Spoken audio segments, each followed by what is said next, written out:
I have felt a number of emotional responses as of late.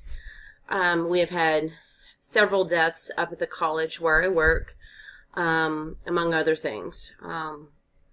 One being, we've had some drama with our daughter, and then also, tornado that came through our area. April 22nd. I was saddened this day because this day was the day our friend was being laid to rest. His funeral was this day. I was unable to go to the funeral due to illness, though I was emotional off and on throughout the day, merely considering his wife, who's 38 years old, and children, both being left behind. He died April 19th. He fell asleep on the 18th and was found unconscious, yet alive on the 19th morning. He died shortly after being taken to the hospital. He was 39 years old and was a healthy man.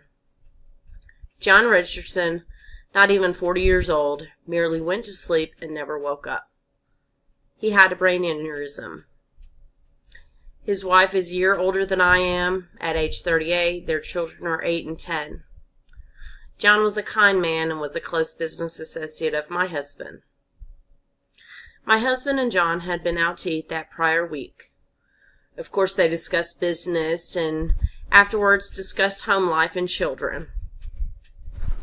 We ran into John and his wife Natalie a lot over the past few years at the local college football games and at other events of the community. They were also our farm customers. The one thing that tore me up inside was putting myself in Natalie's shoes.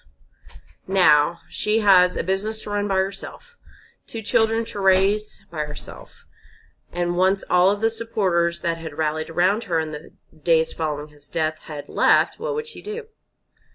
How would she handle seeing the clothes still hanging in the closet? Would she quickly get rid of them, or would she leave them there?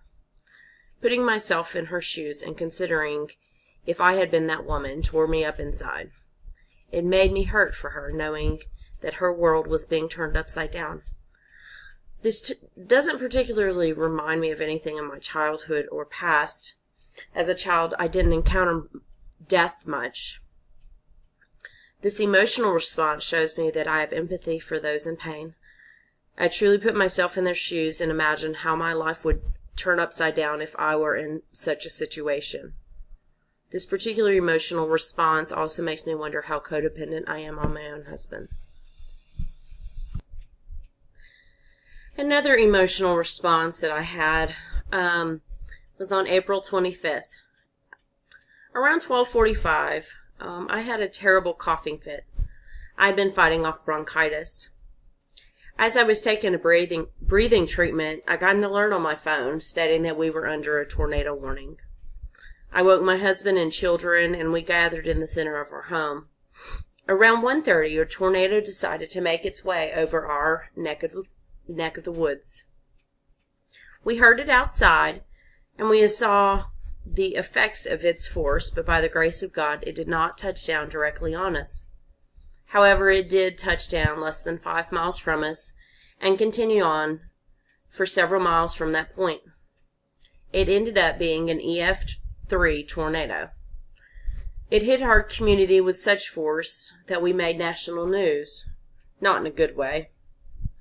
Based on what I was able to find, Ruston, Louisiana, has not ever seen this sort of damage before.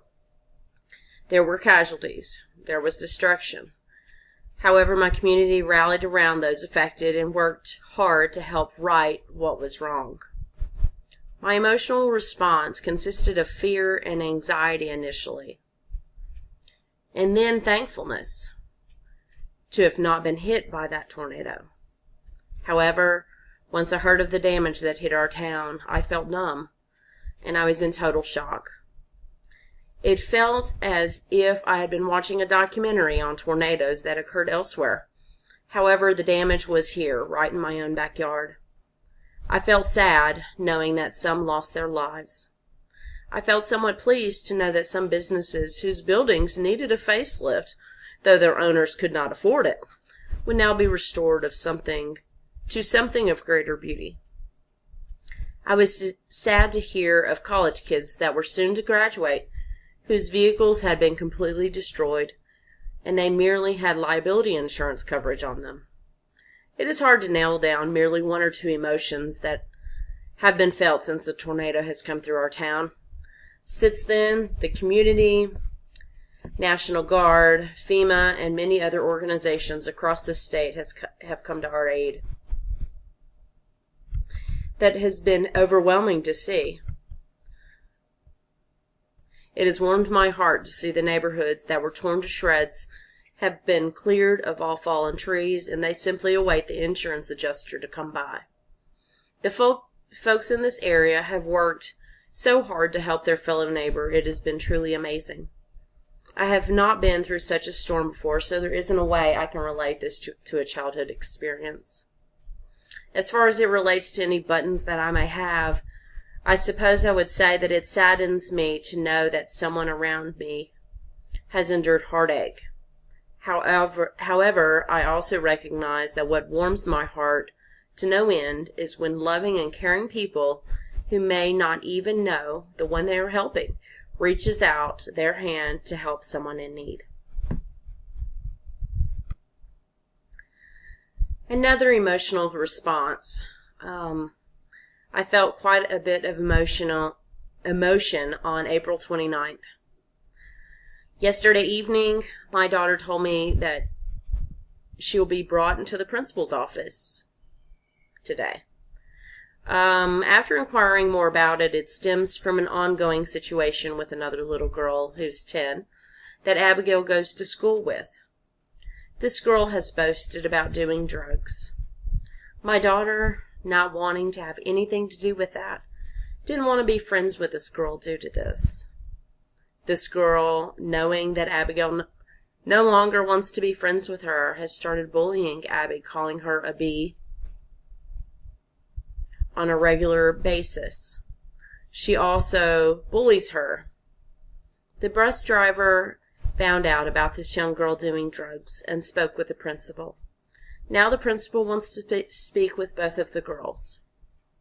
I had several feelings about this. One, I felt angered when I found out that this girl continued to bully my daughter merely on not wanting to be friends with her.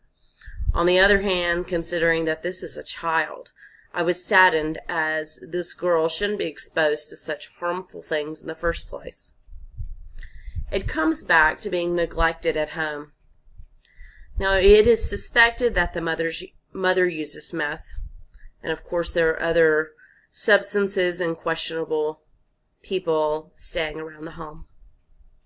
The father isn't around, and as mentioned, there are other people living there. The feelings I currently have is that of anger that a mother would dare allow her daughter in that type of situation in the first place. And the other is near sadness for the girl who seemingly doesn't have someone trying to take care of her and protect her at home.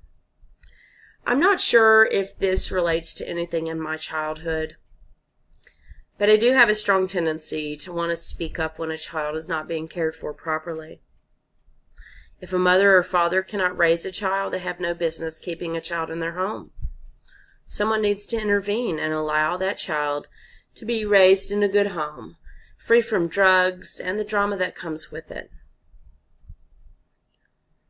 Going off script a little bit, I suppose